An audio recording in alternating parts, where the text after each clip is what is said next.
ఒక కుగ్రామంలో, చాలా దూరమైన ఒక గ్రామంలో కిరణ్ అనే ఒక వ్యాపారస్తుడు గేదెలను పెంచి పాల వ్యాపారం చేస్తుంటాడు.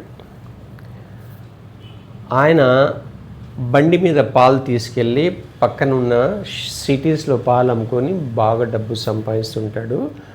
ఒకరోజు వస్తుంటే ఆ బండి మీద ఉన్న రెండు చక్రాలు పడిపోయి కుండలో ఉన్న పాలన్నీ పడిపోతాయి. అబ్బా, బాధపడుతూ ఈరోజు నేను కస్టమర్స్కి ఏమి సమాధానం చెప్పలేను, నా వ్యాపారం పాడైపోయిందని బాధపడుతూ కూర్చుంటాడు అక్కడ. అదే ఊరి బయట వచ్చిపోయే వాళ్ళు ఆయన అడుగుతారు, ఏంటి కిరణ్ ఏమైంది నీకు అంటే, ఇలా బండి పడిపోయి చక్రాలు విరిగిపోయి నా పాలన్నీ భూమి మీద పడిపోయినాయి, ఇప్పుడు నేను కస్టమర్స్కి ఏమి సమాధానం చెప్పాలి, చాలా బాధగా ఉంది, నా బిజినెస్ అంతా లాస్ అయిపోయిందని ఏడ్చినప్పుడు ఒక పెద్ద ఆవిడ చెప్పుద్ది, నీ బండి చక్రాలకు ఎప్పుడైనా రిపేర్ చేసావా అంటే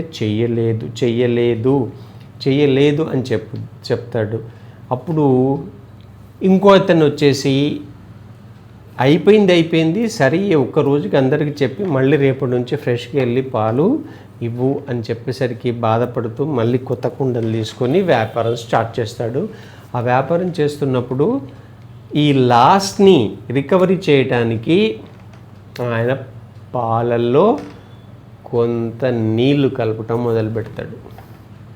నీళ్లు కలిపి మొదలుపెట్టినప్పుడు రెగ్యులర్గా తీసుకొని ఒక పెద్ద బిజినెస్ మెన్ తన తల్లికి మంచి పాలు కావాలని తీసుకున్నవాడు ఒకసారి టెస్ట్ చేసినప్పుడు ఆ పాలలో నీళ్లు కనబడతాయి.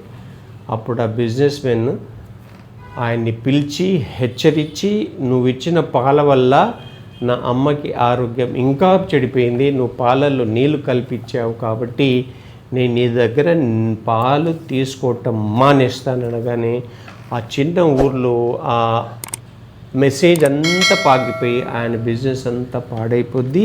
కొనేవాళ్ళు ఉండరు, తీసుకునే వాళ్ళందరూ మేము మీ దగ్గర కొనం స్వామి, నువ్వు నీళ్లు కలిపి అమ్ముతున్నావు అనేసరికి చాలా బాధపడి ఇక నేను ఊళ్ళో ఉండటం, వ్యాపారం చేయటం అసాధ్యం అనుకొని ఊరి వదిలి వెళ్ళిపోతుంటే కాస్త దూరం వెళ్ళిన తర్వాత ఒక చోట ఒక ఆశ్రమంలో ఒక పెద్ద ఆయన కనబడి, ఏంటి ఇంత దిగులుకున్నావు, ఏం జరిగింది, ఎక్కడికి వెళ్తున్నావు ఏంటి అని అడిగినప్పుడు భోజనం పెట్టి ఇలా చెప్తాడు.